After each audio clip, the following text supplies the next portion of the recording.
নমস্কার বন্ধুরা, জ্যোৎস্না রীতিকথায় একটি নতুন পর্বে তোমাদের সকলকে স্বাগত জানাই। বন্ধুরা, মহাকুম্ভ হলো হিন্দু ধর্মের সবচেয়ে বড় ধর্মীয় মাহাত্ম্য। লোক সংখ্যার দিক থেকে যদি দেখা যায়, মহাকুম্ভ গোটা বিশ্বের মধ্যে সবচেয়ে বড় ধর্মীয় উৎসব। কারণ 144 বছর পর প্রয়াগরাজে বসেছে এবছর মহাকুম্ভের আসর। কুম্ভ চলাকালীন যে কোনো দিনই ত্রিবেণীর সঙ্গমে স্নান করলে তা পুণ্য স্নান হিসাবে গণ্য হয়। তবে বিশেষ কয়েকটি তিথিতে স্নান করলে সেটা আলাদাই মাহাত্ম্যপূর্ণ হয়।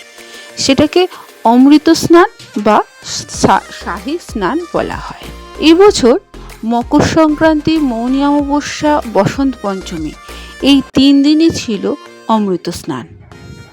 এবং লোকমুখে শোনা যাচ্ছে মাঘী পূর্ণিমা ও শিবরাত্রিতেও স্নানের শুভ যোগ রয়েছে, কিন্তু সেটা অমৃত স্নান না। কেন তা জানো? তা আজকের পর্বে তোমরা জানতে পারবে যে মাঘী পূর্ণিমা ও শিবরাত্রিতে যে স্নানের শুভ যোগ রয়েছে সেটা অমৃত স্নান কেন হবে না, এর পেছনে কি কারণ আছে। তাই স্কিপ না করে আজকে পুরো পর্বটা দেখো। ভালো লাগলে অবশ্যই শেয়ার করে দেবে, একটা লাইক করে দেবে, আর পাশে যে বেল আইকনটা রয়েছে তাতে প্রেস করে রাখবে যাতে পরবর্তী ভিডিও নোটিফিকেশন সবার আগে তোমাদের কাছে পৌঁছে যায়। বন্ধুরা, 2025 সালে মহাকুম্ভে মাত্র 3টি অমৃত স্নানের দিন রয়েছে।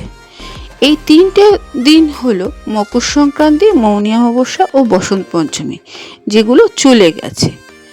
এরপরে আরও 2টো দিন স্নানের জন্য উল্লেখযোগ্য রয়েছে।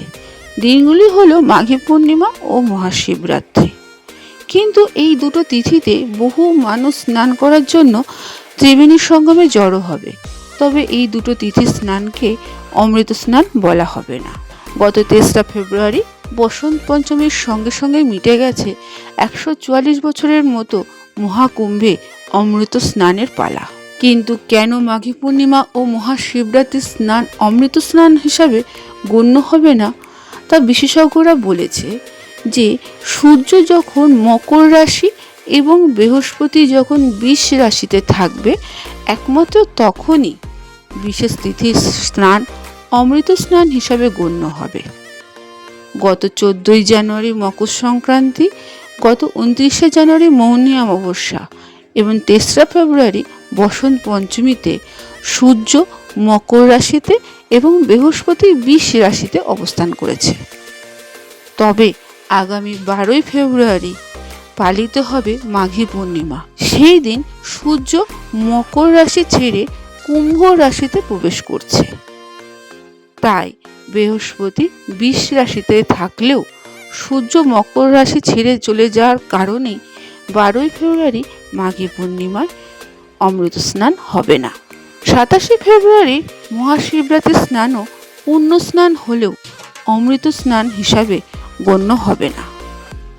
তাই এই 2টো তিথিতে স্নানের যোগ থাকলেও অমৃত স্নান হিসাবে গণ্য হবে না। তাহলে কারণটা তোমরা বুঝতে পেরেছ? কেমন লাগলো অবশ্যই কমেন্টে তোমরা জানিও, আর লাইক অবশ্যই করে দেবে এবং সবার কাছে এই বিশেষ তত্ত্বটি ছড়িয়ে দেবে। আজকের পর্বটি এখানে আমি শেষ করলাম। এতক্ষণ আমার চ্যানেলটির পাশে থাকার জন্য এবং ভিডিওটি দেখার জন্য তোমাদেরকে অসংখ্য ধন্যবাদ।